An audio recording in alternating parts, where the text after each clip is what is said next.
Hola chicos, buen día. Hola, buen día. Hola. Hola, buen día.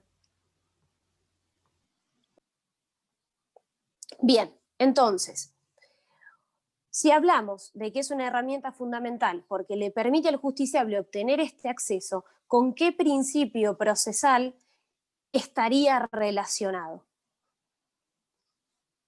¿A alguien se le ocurre? ¿De acceso a la justicia? Sí, es ¿Alcanza la decir, tutela jurisdiccional efectiva? eso sí, seguro, pero como principio procesal, un poquito más específico, ¿no? Está relacionado con el principio dispositivo, es decir, esta necesidad de que para que un proceso civil comience y pueda tener una vida, ¿sí?, hasta su finalización, es necesario que sean las partes las que impulsen ese proceso. Entonces, por más que el Estado tenga un deber de prestar jurisdicción, ¿sí?, porque es quien tiene ese poder deber de poder solucionar conflictos intersubjetivos de intereses, sí o sí ese deber va a poder ser cumplido a partir de la aplicación del principio dispositivo, en tanto y en cuanto la parte que entiende que necesita acceder a la justicia la reclama. ¿Bien? Igual los que contestaron que si está relacionado con la tutela jurisdiccional y la tutela jurisdiccional efectiva, desde ya que está bien, porque esto también tiene una relación directa con lo que nosotros vimos de qué, del acceso a la justicia, para garantizar qué. El debido proceso. Exactamente. Es decir, que para garantizar el debido proceso, el derecho o la garantía primaria para que después se pueda llevar a cabo y adelante cada una de las etapas del proceso, es el acceso a la justicia. ¿Bien? Que estaría en este caso garantizada o plasmada a partir del derecho de acción. A mí me gusta mucho, antes de entrar a las teorías de nuevo, me gusta mucho una definición que da Gossaini. Yo después les voy a subir la conclusión a la que llega Gossaini a partir de las diferentes teorías y lo que entiende por este concepto, que es que dice que la acción es un derecho que se dirige contra quién, tanto contra el Estado, porque el Estado tiene un deber de afianzar la tutela jurisdiccional, y que concreta con la otra parte un vínculo jurídico procesal. ¿Esto qué quiere decir traducido? Que la acción es un derecho que se ejerce contra dos sujetos. Primero contra el Estado, porque es el Estado el que tiene el deber de prestar tutela jurisdiccional. Y por el otro lado, se garantiza con la otra persona frente a la cual yo voy a realizar el reclamo. ¿Sí? Entonces, esto sería como conclusión o qué es lo que ustedes deberían tener como concepto de acción al día de hoy. Ahora, vamos a la evolución que ustedes me dijeron que ya lo vieron, pero hagamos un repaso. La primera de las teorías es la teoría clásica. Si ya lo vieron o por lo menos si vieron algo por arriba. ¿Alguien me puede decir qué es lo que entendió de la teoría clásica?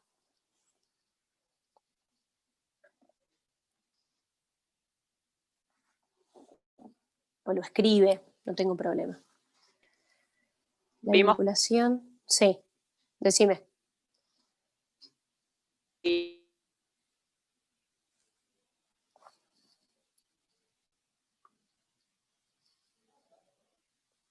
La acción se vincula.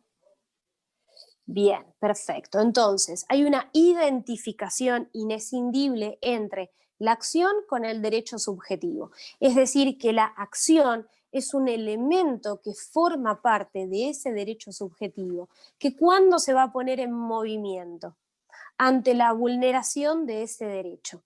Es decir, que la acción es poner en ejercicio un derecho subjetivo violado. Un ejemplo, cuando una persona encuentra vulnerado su derecho de propiedad porque se lo priva de aquella cosa que es suya, y automáticamente ante esa privación nace otro derecho que es la acción.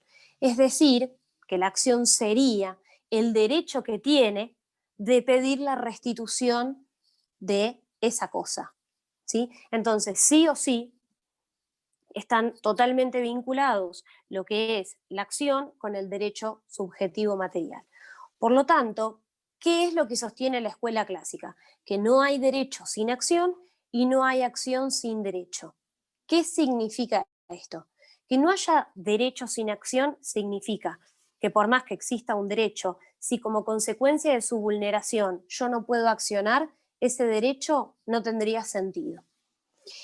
Y que no haya acción o que no hay acción sin derecho significa que sí o sí, para poder acceder a la justicia y que exista un proceso en consecuencia, es necesario la demostración inicial de la existencia de ese derecho vulnerado, ¿sí? Es decir, que yo no puedo avanzar en tanto y en cuanto no demuestre de manera inicial que existe un derecho vulnerado. ¿Hasta ahí vamos bien? ¿Cuáles son las críticas a la teoría clásica? Obviamente, estas dos cuestiones que son el núcleo de la teoría. Que puede haber derecho sin acción, porque a alguien se le ocurre, ¿cómo yo puedo tener un derecho vulnerado, pero no una posibilidad de accionar? Sería el caso de las obligaciones naturales. Exactamente. Y a su vez, también las críticas que se plantean es que puede existir acción sin derecho. ¿Por qué? O un ejemplo. Cuando el juez desestima las pretensiones del actor. Claro, pero ¿en qué momento? En el proceso. Sí, estaría más relacionado con que esa desestimación se da al momento de la sentencia definitiva. ¿Por qué? Porque es muy burdo el ejemplo, en el sentido de que yo atravesé por todo un proceso, pudiendo haber accionado, y recién en la sentencia definitiva el juez me desestima la pretensión. Entonces, ¿cómo podría suceder que yo tengo acción sin derecho, o bueno, lo que sostiene al revés la clásica, de que no podría haber acción sin derecho si existe la posibilidad de que yo pueda atravesar por todo un proceso sin haber tenido un derecho a mi favor o en cabeza mía?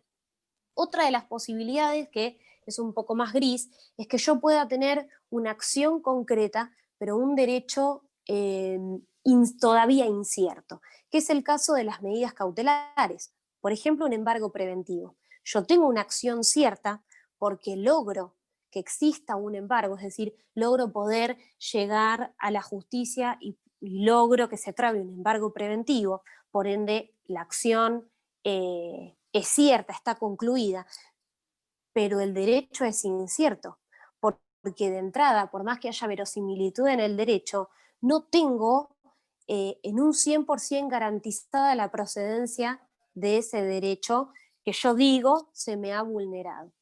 Lo mismo que también existe, sí.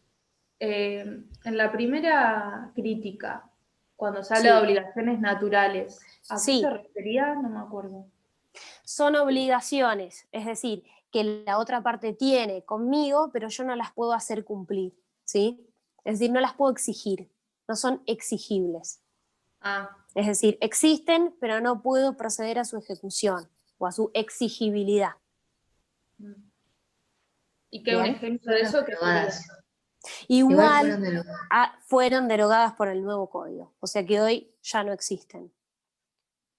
Es simplemente un ejemplo de cómo podría existir derecho sin acción, pero hoy en día no tengo ejemplos porque no hay, o sea, el código ya no las... Gracias.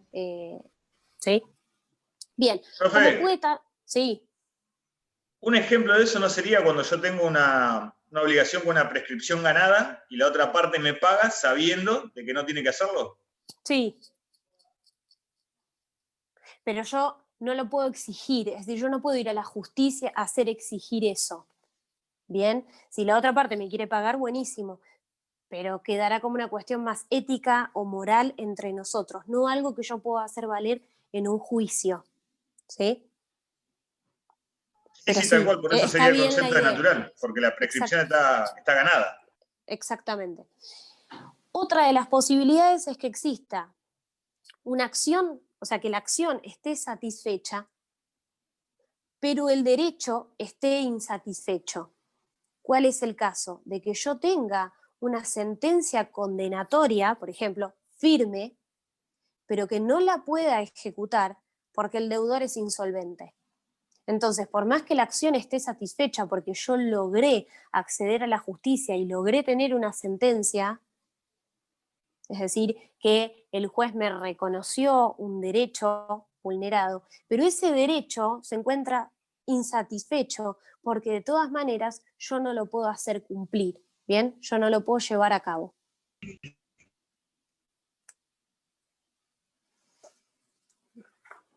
¿Alguien abrió el micrófono? No. Si hay una pregunta. Ok. Entonces, surgen... Profe, igual, perdón, Dime, pero me surge la duda, ¿no? Ya que no dale. existen o se fueron derogadas las obligaciones naturales, Sí. ¿en qué casos no habría derecho sin acción? En este caso nos quedaríamos sin. La realidad es que para mí, es decir, si vos me preguntás a mí personalmente, con todo esto de lo que vimos en su momento del debido proceso, sería muy raro que uno no tenga la posibilidad de accionar, ¿sí? Porque, por eso, salvo que se encuentre un derecho prescripto en el cual yo ya no lo puedo hacer exigible, no solo como obligación natural, sino en el caso de que yo haya tenido un derecho vulnerado, el cual sigue en esa condición, pero prescribió. Por ende, lo que me van a decir es de cumplimiento imposible porque ya se pasó el tiempo para poder hacerlo exigible. De todas maneras, yo tengo garantizado el acceso a la justicia con todo lo que es la evolución de los derechos personalísimos relacionados con el debido proceso judicial y la tutela judicial efectiva. Por ende, yo no estoy tan de acuerdo de que exista derecho sin acción, porque aún en esos casos yo tengo que tener garantizado el acceso a la justicia y que después me digan que no, ¿sí? Claro, perfecto. Bien, entonces, teorías modernas, algo de lo que vieron. ¿Alguien quiere refrescar un poco qué es lo que les quedó o cuál sería el planteo de la teoría moderna? Hay un montón, pero ¿cuál es lo relevante de esta actualización que se hizo respecto de su contenido y sobre todo de la naturaleza jurídica? Plantea la autonomía de la acción, es decir, es un Bien, derecho distinto al vulnerado. bien, perfecto. Es a partir de ese derecho vulnerado se genera una pretensión y por eso acciona la persona. O eso es lo que Bien, entendí. bien, está bien, porque eso es cuando puede ser, cuando vos hablas de pretensión, es que es una de las teorías que hace la diferencia entre acción y derecho subjetivo a partir de que se entiende que frente a un derecho vulnerado, lo que surge no es el derecho de accionar, sino una mera pretensión. ¿Va por ahí Claro, sí, sí. lo que vieron? Bien, Sí. entonces, ¿cuándo surgen las teorías modernas? Cuando hay dos expositores que plantean dos cosas diferentes, pero que nacen de lo mismo. La cuestión básica de las teorías modernas es justamente lo que dijiste vos, es sostener la autonomía de la acción frente a un derecho subjetivo material, ¿sí? Es decir, que la acción entra al derecho procesal como un instituto independiente y autónomo de ese derecho subjetivo. Entonces, vienen dos expositores que plantean dos cuestiones totalmente diferentes. Uno que plantea esto, que ante un derecho vulnerado, lo que se origina no es el derecho de accionar, sino una simple pretensión. Y en la vereda de enfrente tenemos al otro expositor que lo que plantea es que es un derecho público subjetivo. ¿Qué? ¿Qué significa esto? Que la acción se ejerce contra el demandado para obligarlo a cumplir, pero también contra el Estado para obligarlo a prestar tutela jurídica. ¿Bien? Es decir, que le da a la acción un carácter público, que lo lleva más allá del derecho vulnerado, sino como un derecho que tiene cualquier persona frente a la contraparte, como también frente al Estado para que preste o para que le dé o para que cumpla ese deber de tutela jurisdiccional que tiene que cumplir. Luego de estas dos exposiciones que plantean cosas totalmente diferentes en cuanto a la naturaleza jurídica, hay varias teorías que surgen a partir de esto. La primera de ellas es la que habla del derecho concreto. ¿Qué es lo que plantea? Que la acción es un derecho, vuelve a repetir lo mismo, que se dirige contra el Estado y contra el demandado, pero plantea que solamente va a haber acción cuando exista una sentencia favorable.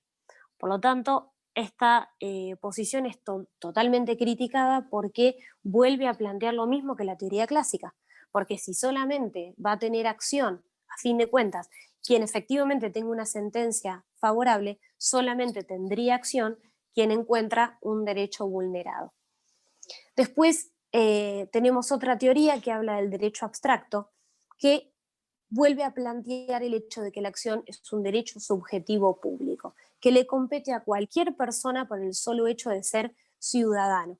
Y el objetivo se cumple con el hecho de la prestación de la actividad jurisdiccional. Después tenemos el planteo del derecho potestativo, que habla de que la acción es un derecho facultativo, es decir, que lo puede ejercer la persona en tanto y en cuanto así lo entienda, contra el adversario, es decir, contra el demandado, pero ya no contra el Estado, sino frente a él. Es decir, que no funcionaría como una contraparte, sino es frente a la persona o frente al órgano al cual se plantea este derecho que tiene contra una tercera persona. ¿Y qué es lo que busca? Provocar la actividad del órgano jurisdiccional. Después tenemos las posturas de Palacio y Alvarado Belloso, que acá cambia sobre qué ponen el ojo, y ya no importa tanto cuál es la naturaleza jurídica de la acción, sino cuál es el objetivo. Palacio lo que va a decir es que la acción es el poder de hacer valer una pretensión. Entonces, ya no centra su atención en cuál es la naturaleza jurídica de la acción, sino cuál es el objetivo que persigue, ¿sí? Que a través de este derecho que tiene cualquier justiciable, lo que se busca es poder hacer valer la pretensión que tiene a su favor. Lo mismo que plantea Alvarado Belloso, que ¿qué es lo que dice?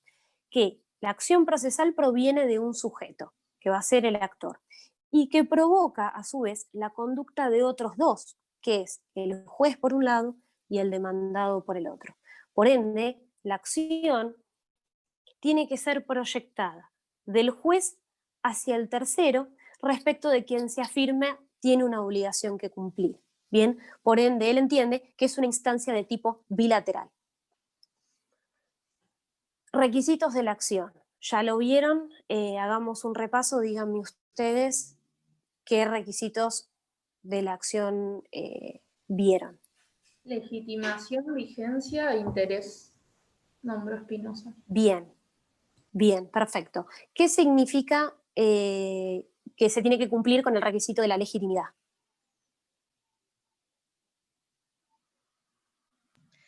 Que tenga el derecho de accionar la persona, el titular, o sea, que quien acciona sea el titular del derecho y que el demandado también esté habilitado para contradecir, es decir, que la persona que contradiga o responda sea la demandada. Bien, perfecto. El segundo habla de interés. ¿Qué significa el interés? Porque tiene dos cuestiones relevantes.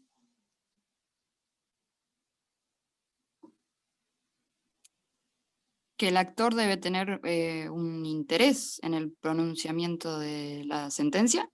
Bien, ¿por qué? Favorable. debe buscar que sea favorable, pero no sé por qué.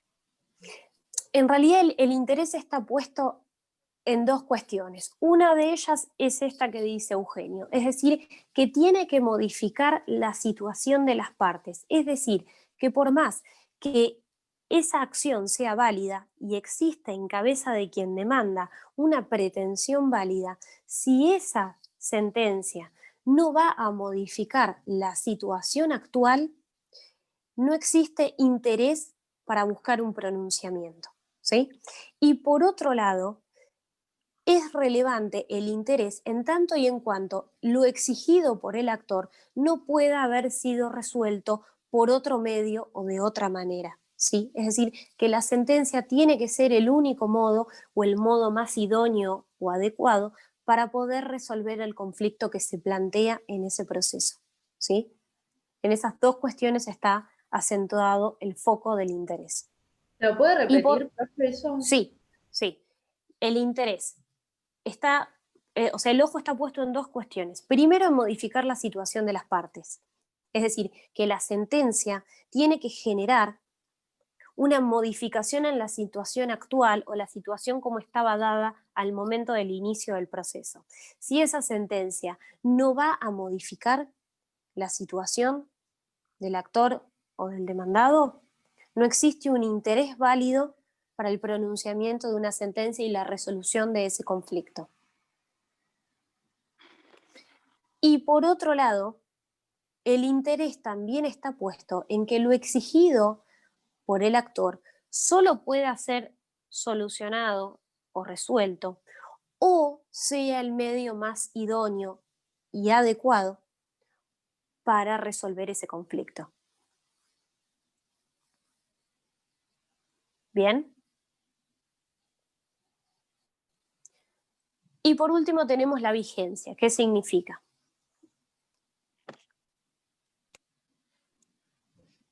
Que el derecho subjetivo no debe estar prescripto. Bien, perfecto. No, Y la la acción no acción debe haber sido agotada. ¿Eso qué significa? Que no se ha resuelto en otro proceso. Bien, perfecto. Es decir, que no exista cosa juzgada. Bien, cosa juzgada en sentido material.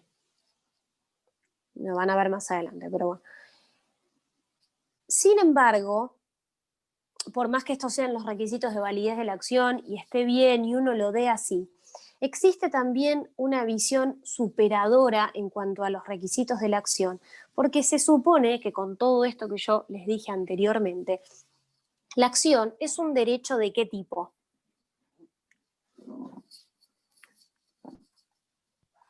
Lo que se les ocurra.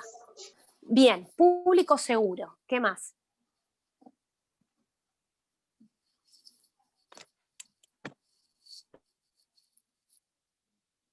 Es un derecho de raigambre. Sí, también, pero es un derecho de raigambre constitucional.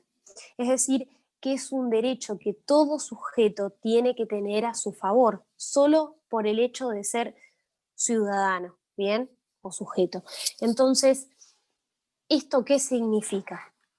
Que en realidad la posibilidad de acudir al órgano judicial y poner en marcha el aparato jurisdiccional no debería tener ni siquiera límites en cuanto a los requisitos de validez de la acción. Eso, por ejemplo, es lo que sostiene Gossaini, que esos requisitos o límites en cuanto a la posibilidad de accionar no tendrían que estar puestos en cabeza de la acción, sino en cabeza simplemente de la pretensión. ¿Por qué? Porque la posibilidad de acceder a la justicia tendría que ser de carácter irrestricto, que va más de la mano con lo que hoy en día vemos reflejado en el debido proceso legal, ¿sí? Tiene más sentido ir por ese lado que ponerle tantos requisitos, porque se supone que eso en la práctica hace que no sea tan fácil poder acceder a la justicia y que se conviertan en trabas para poder llegar a la promoción de un proceso. Lo cual no significa que sea una liberación en cuanto a la posibilidad de promocionar juicios, sino que esos requisitos tienen que estar en cabeza de la pretensión, es decir, de aquello que pretendo o qué busco, no necesariamente en la posibilidad de llegar a poner en marcha el aparato jurisdiccional. ¿Se entiende la diferencia? Profe, Entonces, vamos a diferenciar tres. Sí. Que a partir de estos principios que hablamos el otro día, más allá del acceso a la justicia principalmente, la teoría más actual vendría a ser la que más sirve ahora, es la del derecho abstracto, que la determina como independientemente si está fundado o no, por ejemplo, que es parte del ciudadano por su hecho. Exactamente, que es un derecho público, subjetivo, autónomo e independiente. Y sobre todo es un derecho constitucional, ¿sí? Que está por encima de todo, básicamente. ¿Sí? Eso no significa que necesariamente tenga que ser así, es decir, cuando uno habla de la naturaleza jurídica pueden existir discusiones entre las diferentes posiciones para cada uno de los que expone la definición o lo que entiende por la naturaleza jurídica, que es lo que yo les decía al principio. Bien, vamos a diferenciar tres conceptos: acción, pretensión y demanda. Aunque se equivoquen, ¿qué les parece a ustedes que diferencia cada uno de estos conceptos?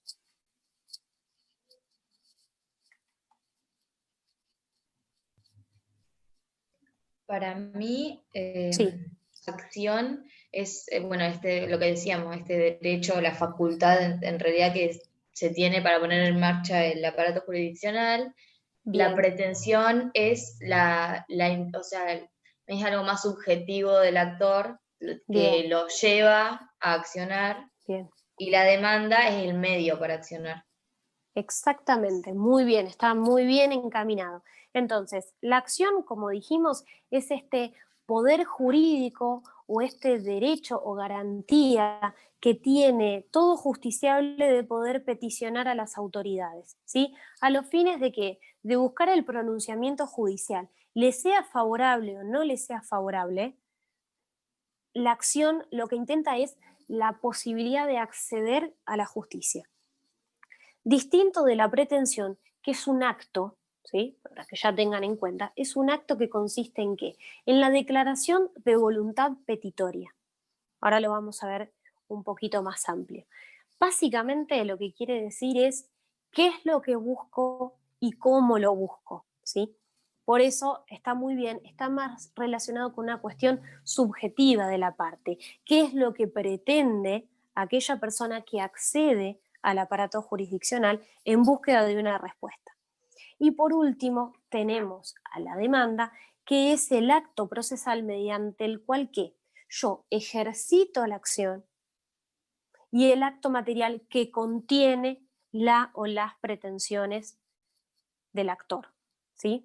Entonces, es una herramienta que involucra tanto, o un acto procesal, que involucra tanto a la acción y a la pretensión, porque es el medio de llevar a cabo esa acción y es la que contiene la o las pretensiones de esa parte, ¿sí?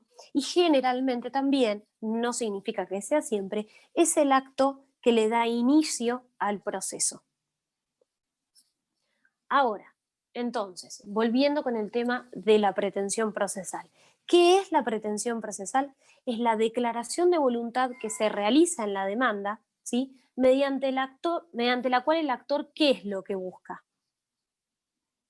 Es decir, esa declaración de voluntad lo que tiene es, o sea, el contenido de la declaración de voluntad es lo que pretende el actor, es decir, el objeto, ¿sí? Ahora, ¿qué es lo que busca el actor mediante esta declaración de voluntad? ¿La sentencia puede ser? Bien, Exactamente. exactamente. La característica de la sentencia que busca el actor es que la misma sea efectiva y favorable a su pretensión. En este caso ya está más encaminado, diferente del concepto de acción, que se agota, por decirlo así, en la posibilidad de acceder, independientemente de cuál sea el resultado. Acá lo que busca el actor con esa declaración de voluntad es obtener una sentencia favorable y efectiva, ¿sí? En favor de su pretensión. Es decir, que acá hay un derecho, o sea, que se materializa en qué? En el pedido concreto del derecho vulnerado. ¿Bien? ¿Cuáles son los elementos? ¿Esto lo vieron, los elementos de la pretensión?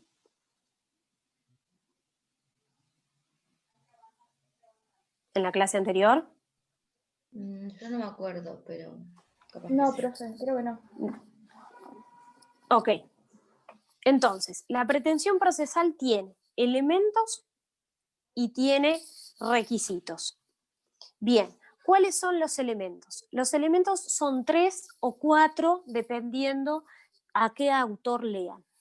Los elementos de la pretensión procesal siempre son sujeto, objeto y causa. ¿Cuáles son los sujetos que componen toda pretensión? Obviamente van a ser 3. Aquella persona que formula la pretensión, que es el actor, aquella frente a la cual se formula, que es el órgano jurisdiccional, y aquella contra la cual se formula, que es el demandado. Después tenemos el objeto, que acá lo interesante es que Palacio divide al objeto en el objeto inmediato y en el objeto mediato. ¿Por qué? Porque entiende que la pretensión tiene 2 aspectos. Uno es qué tipo de pronunciamiento yo busco con esa pretensión, que sería el objeto inmediato, qué tipo de pronunciamiento judicial podría buscar u obtener.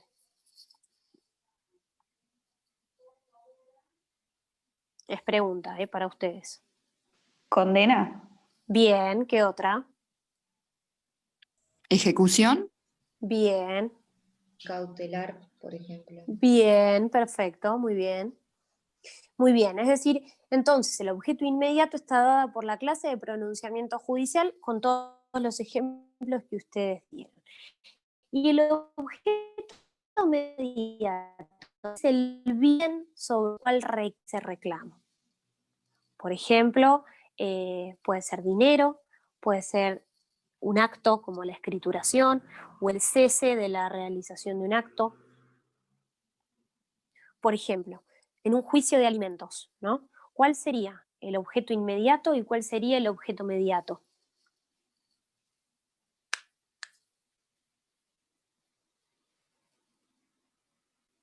¿Qué tipo de sentencia yo busco en un juicio de alimentos? ¿Una ejecución? Más que ejecución, de condena. ¿Bien? ¿Y cuál es el objeto mediato? ¿Cuál es el bien sobre el cual recae el reclamo? Que se paguen los salarios. Bueno, pero ¿cuál es el bien? El dinero. El dinero, exactamente. Si vos lo planteas así, está bien, yo te entiendo, pero es un poco más amplio. Eso abarcaría lo que es la pretensión en sí de ese juicio. Cuando nosotros hablamos del objeto mediato, el bien específico sobre el cual recae es dinero. ¿Bien? Espera, a ver si alguien hizo una pregunta que no vi. Perfecto, está bien. El bien sobre el... Sí, está bien con lo que te contestaron ahí. El tercer elemento es la causa o el fundamento. ¿Qué significa? Es la situación de hecho que el actor le asigna a una determinada consecuencia jurídica. Va a ser la relación que existe entre la causa y el efecto. Es decir, si yo tengo un determinado reclamo, a ese reclamo le tengo que dar un fundamento válido por el cual yo estoy accediendo al órgano jurisdiccional. Si yo no tengo un reclamo o se entiende que no existe una conexión entre lo que reclamo y la causa, directamente no estaría cumplido con uno de los elementos básicos de la pretensión. Y por último tenemos un cuarto elemento que no todos los autores lo receptan, que es la actividad de la pretensión, que estaría dada por el lugar, por el tiempo y por la forma. ¿dónde se les ocurre a ustedes que se llevaría a cabo en cuanto al lugar la pretensión?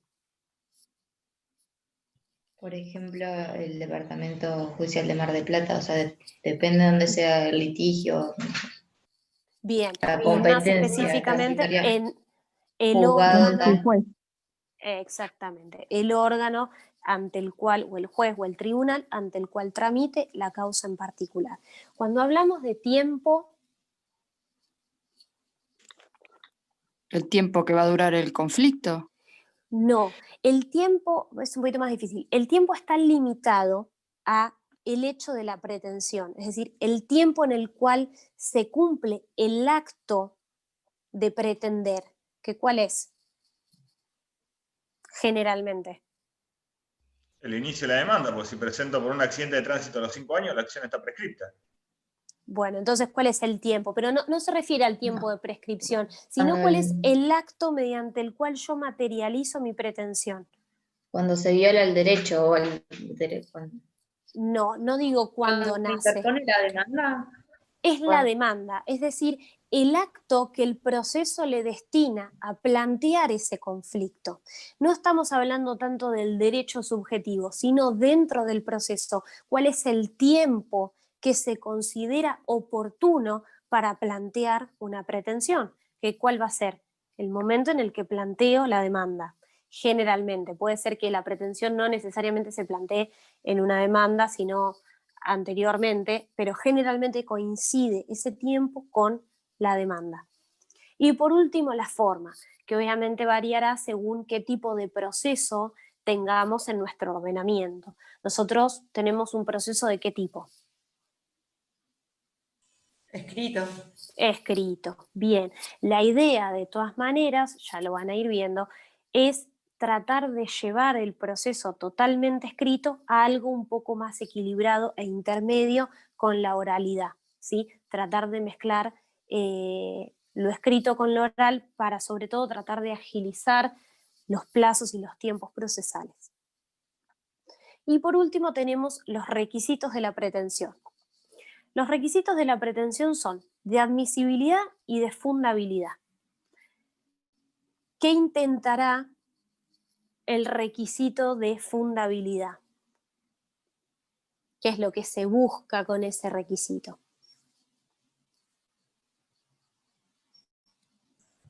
Que haya una coherencia en lo que se plantea.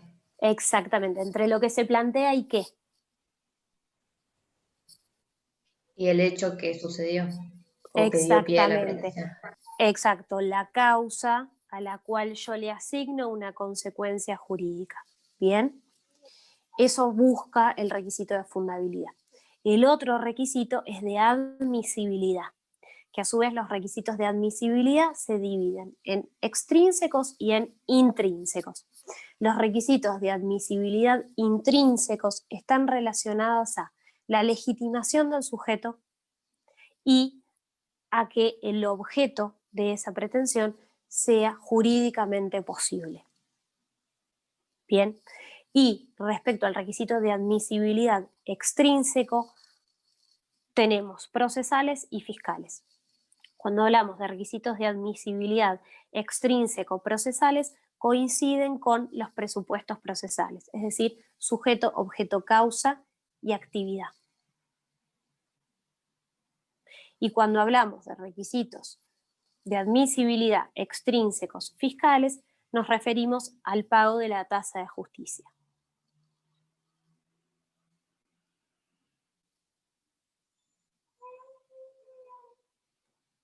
¿Bien? Profe, Sí, ¿me repetís decime. extrínsecos procesales? Sí. Extrínsecos procesales coinciden con los presupuestos procesales, que es sujeto, objeto, causa y actividad, que es lo que vimos cuando hablamos de requisitos, de elementos. Gracias. Bien, ahora vayamos a lo que se llama petición extracontenciosa. ¿Cuándo les parece a ustedes que existe o que procede una petición de tipo extracontenciosa? ¿O qué significa? En la Cuando no hay jurisdicción litigio. voluntaria. Perfecto, las dos cosas están bien. Es decir, no hay litigio porque no hay una controversia, es decir, que serán los casos conocidos como procesos de tipo voluntario. Un ejemplo. Homologación de un acuerdo. Bien, ¿qué más? Rectificar alguna partida. Bien, Matrimonio. perfecto. Bien. ¿Algo más? Una sucesión, por ejemplo, en principio es un proceso de tipo voluntario, ¿bien? Siempre y cuando no existan intereses controvertidos entre los herederos, también una sucesión no tiene una contraparte. Entonces, como concepto, para que les quede claro, por más que todo lo que dijimos hasta acá lo cumple, esperen,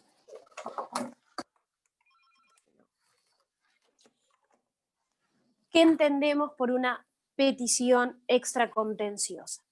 Que es un acto, en esto es igual a lo que hablamos de pretensión, porque es el acto en virtud del cual se reclama ante un órgano jurisdiccional. Es decir, que frente a quien se reclama se está cumpliendo de la misma manera o con las mismas características que en una pretensión contenciosa.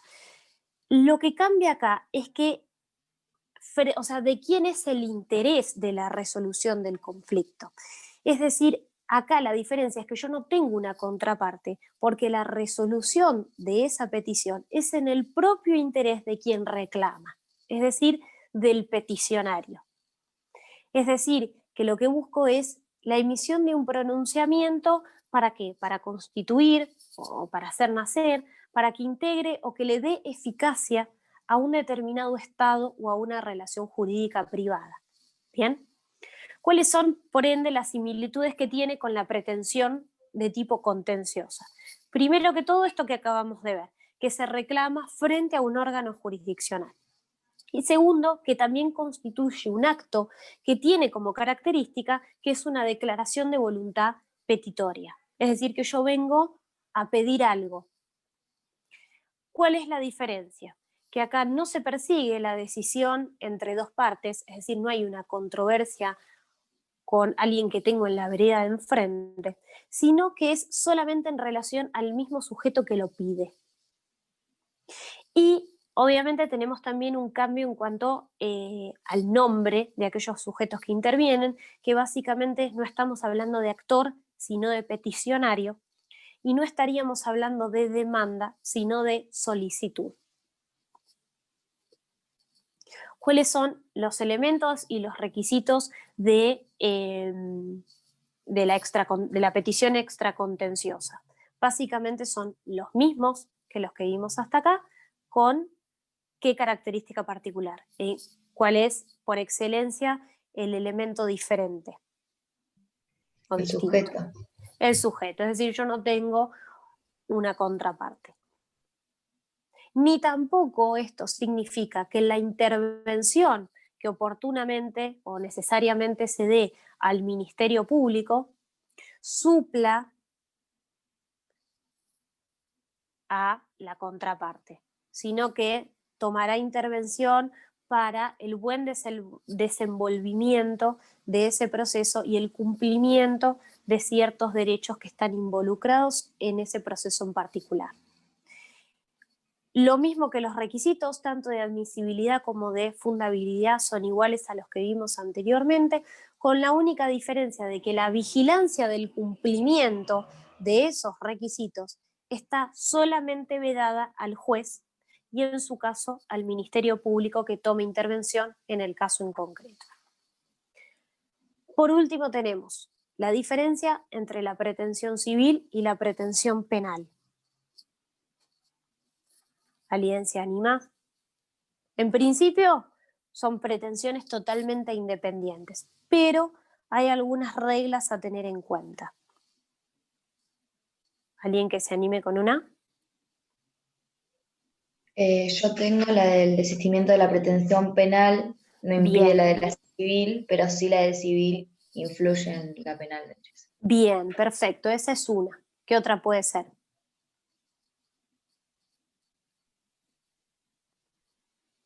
¿No? Por ejemplo, si el planteo de la pretensión penal es anterior a la civil, o si todavía está pendiente la civil, no puede haber condena primero en el proceso civil antes que en el proceso penal, ¿sí? Es decir, la condena tiene que darse primero en sede penal. Y por último, en ciertos casos, la pretensión civil puede ser planteada dentro del proceso penal. ¿Bien?